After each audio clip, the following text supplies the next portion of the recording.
শুভ সকাল বন্ধুরা, আবারও নিজের বাড়ির লফটের একটু আপডেট দেব আপনাদেরকে। একটু বলতে অল্পই আপডেট, যেহেতু আমি যা হয় আমার লফটে আপনাদেরকে জানাই, সেজন্য এটাও আপনাদেরকে জানিয়ে রাখি সবসময় যে কোন পায়রা কি ডিম দেবে, কখন কি দেবে বা কিছু। আপনারা একটা কাজ করবেন, এখনকার সময় দেখা যায় কি অনেকে কমেন্ট করে বলছে যে দাদা অনেক পায়রাতে পাতলা পটি করছে কেন। অ্যাকচুয়ালি কি হয়, যারা ডিম দেয় তারা পাতলা পটি করে, ডিম দেওয়ার আগে পর্যন্ত একটু খারাপ পটি করে, কিন্তু পরবর্তী সময় আবার সেটা ঠিক হয়ে যায়। তা আপনারা একটা কি কাজ করবেন কি, এই যে হিমালয়া দেখতে পাচ্ছেন, হিমালয়া লিভ 52, এটা আপনারা কিনে নেবেন। ছোট প্যাকেজ পারেন, বড় প্যাকেজ পারেন, কিনে নেবেন। কিনে নেওয়ার পর এইটা যেহেতু পায়রাদেরকে খাবার পরে 1 লিটার জলে 1 ছিপি, মানে 1 ছিপি 1 ঢাকনি মিলিয়ে দেবেন।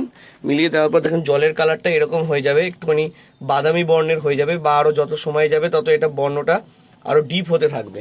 ঠিক আছে বন্ধুরা, এটা দিলে কি হবে, 2 দিন বা 3 দিন দেবেন এরকমভাবে, খাওয়ার সাথে একটু জলের সাথে মিলিয়ে দেবেন। খাওয়ার পরে দেখবেন পায়রাদের গু আস্তে আস্তে টাইট হয়ে যাচ্ছে। এটা হচ্ছে লিভ 50, মানে এটা লিভারের ওষুধ, যেহেতু লিভারটাকে সুস্থ করলে পায়রা সুস্থ হয়ে যায়, সমস্যা নেই বন্ধুরা। তো আজ একটা আপডেট বলতে গেলে, এই যে সরাটা এখন আমি ওই আবলুকদের খোপে, এই যে আবলুকরা ডিম পারবে, এই জোড়াটা ডিম পারবে। আপনাদেরকে বন্ধু বলেছি যে আমি এখন অ্যাকচুয়ালি আবলুকের ডিম তুলছি না, আবলুকের পেয়ারের বাচ্চা আমি তুলছি না। এখন এখানে এদের ডিম চেলে দেবো। এরা ডিম দিলে 2-3 দিন পর এদের ডিমটা চেলে দিয়ে এদের ডিমটা আমি সরিয়ে দেবো। অ্যাকচুয়ালি সামনে আমার এদের পায়রার বাচ্চা লাগবে, মানে এদের জোড়ার বাচ্চা লাগবে। অ্যাকচুয়ালি একটু টুর্নামেন্ট খেলতে চাই বা প্রতিযোগিতা খেলতে চাই, সেভাবে যদি রেডি হয় তাহলে এক জেনারেশনে পায়রা আমি ওড়াবো। তাই বন্ধুরা দেখুন, এখন এই সরাটা এই আবলুকদের খোপে দিয়ে দেবো। আর এদের যে বাচ্চাটা সিলভার কালারের এসছে বন্ধুরা, অ্যাকচুয়ালি এই বাচ্চাটা হচ্ছে এদের বেবি। সিলভার, একটু গলাটা লালও এসছে, হতে পারে মায়ের মতো হতে পারে। দেখুন আমি সরাটা আমি দিয়ে দিচ্ছি বন্ধুরা।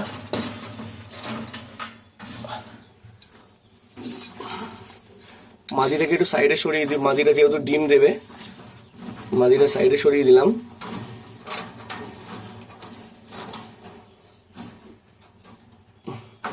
এই যে দেখুন বন্ধুরা, সরা দিয়ে দিয়েছি। এবার ওরা আশা করি উঠে যাবে। ওই যে দেখুন মাদিটা তার নিজস্ব স্থান বুঝে গেছে। যাই হোক, আস্তে আস্তে করে সরাই আশা করি বসে যাবে। তো বন্ধুরা, আপডেট আজ এই পর্যন্তই। পরবর্তী আপডেট আপনাদেরকে আবার জানিয়ে দেবো। দেখুন এই বাচ্চাটার গলাটা প্রায় লাল লাল হয়ে এসছে, আর এই একটা উপরে বেবি আছে, বেবিটা হচ্ছে এদের। ঠিক আছে বন্ধুরা, শুভ সকাল বলে শেষ করলাম ভিডিওটা।